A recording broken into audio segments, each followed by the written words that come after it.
संविधान का न सम्मान किए, न संविधान के मुताबिक उनका चाल चरित्र है।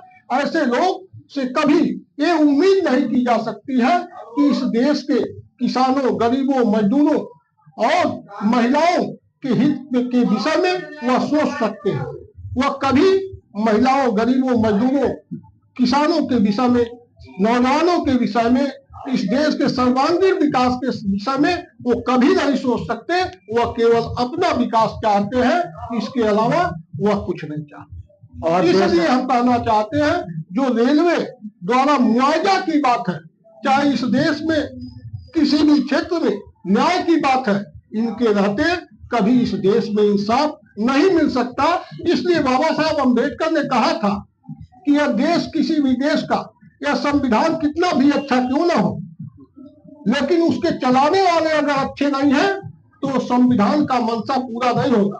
और देश का अगर संविधान बुरा कितना क्यों ना हो, लेकिन चलाने वाले अच्छे हैं तो उसका मंशा अच्छा होगा, सुखद होगा और संपन्न पूर्ण होगा, खुशहाली पूर्ण होगा। आपके नेता रामजी सुमन ने सदन में क्या कह दिया राणा संघा के प्रति? आज पूरा देश सुलग रहा है, राणा संघा पे ही बहस चल रही है, टीवी चैनलों पे, अन्य चैनलों पे लगातार राणा संघा छाए हुए हैं।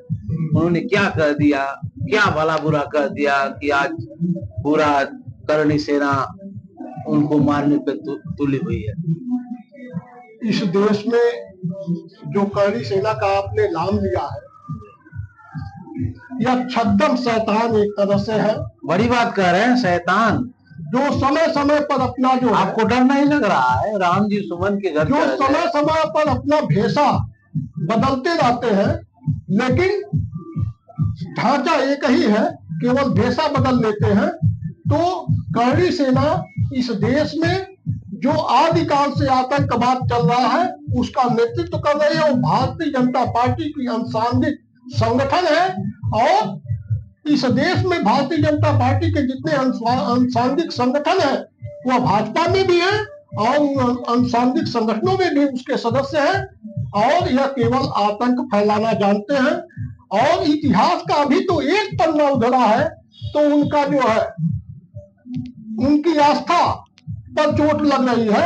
और इस देश के दलित, पिछड़े, कमजोर तबके के साथ, इस देश के महिलाओं के साथ, इस देश के कमजोर तबके के साथ जो इस देश को संवारे और बनाए हैं, उस समाज के लोगों के साथ इन लोगों ने, इनके पुरखों ने कैसे कैसे जघन्य अपराध और पशुवत जिंदगी, पशुवत व्यवहार करने का काम किए, तो आज उनकी आस्थाओं का उनको नहीं ध्यान आता है। आज छोटी सी बात पर जो इतिहास का सच्चाई है और उस पर उनकी आस्थाएं चोटिल हो जा रही हैं। उनको जो है आस्था पर चोट लग रहा है। आगरा में तो बंदूकें लहराई गई, तलवारें लहराई गई। अगर यूपी में, जैसे आगरा यूपीएम पड़ता है, गोरखपुर में अगर कोई बर्थडे केक अगर तलवार से काट देता है तो उसको थाने में बुलाकर अर्थदंड भी लिया जाता है और उसको थाने में उठक बैठक कराई जाती है।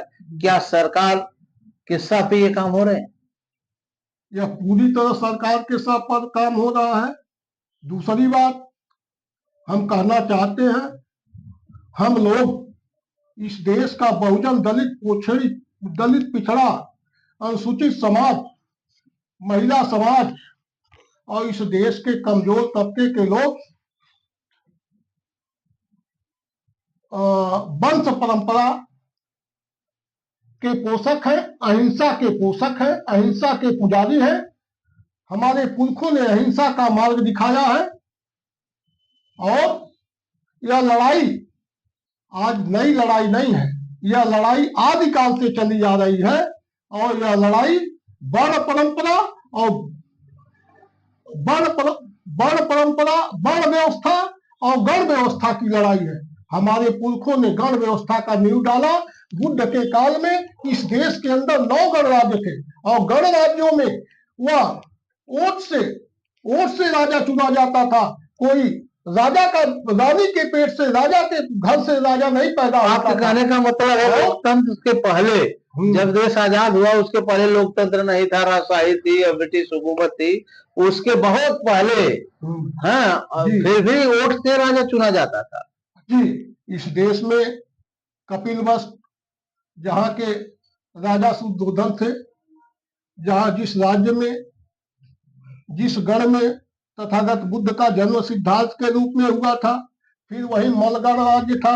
यही बगल में रोहिणी नदी के बगल में गोरखपुर लगता है, ये कोलीगढ़ राज्य था, वैशालीगढ़ राज्य था। और इन गणराज्यों में आपस में रोटी और बेटी का संबंध हुआ करते थे, वह जाति व्यवस्था नहीं थी। लेकिन इस व्यवस्था को तहस नहस करने का काम इस देश के अंदर यही आतंकवादी सामंतवादियों ने करके इस देश को जो है बड़े पैमाने पर अंधविश्वास, पाखंड, रूढ़ियों के जाल में बिछा करके और इस समाज को जो है और इस देश की तहस नहस करने का काम किया, जो यह देश कभी टाइम समाप्त हो रहा है, टाइम समाप्त हो रहा है। एक आखिरी सवाल आपसे छोटी से शब्दों में लेंगे कि अखिलेश यादव ने प्रेस कॉन्फ्रेंस करके दैनिक जागरण अखबार का विरोध किया है। दैनिक जागरण अखबार ने क्या गलती किया, उसका बहिष्कार अखिलेश यादव ने कर दिया। देखिए, इस देश में जो व्यवस्था, संवैधानिक व्यवस्था के 4 स्तंभ हैं, वह मीडिया, न्यायपालिका, कार्यपालिका, बोलिए बोलिए बोलिए। व्यवस्थापिका। तो इन सारे तंत्रों पर, चारों स्तंभों पर इस देश की असमानतावादी व्यवस्था के पोषक तत्वों का कब्जा हो गया है, जो लूट और झूठ कर संस्कृति को आगे बढ़ाने का काम कर रहे हैं और इस देश को फिर जो है गुलामी की तरफ और देश गृह युद्ध की तरफ ले जाने का काम कर रहे हैं। इसलिए हमारे राष्ट्रीय अध्यक्ष जी ने, श्री अखिलेश यादव जी ने जो निर्णय लिया है वह सही निर्णय लिया है और इसका हम बहुत बहुत जो है स्वागत करते हैं और प्रशंसा करते हैं।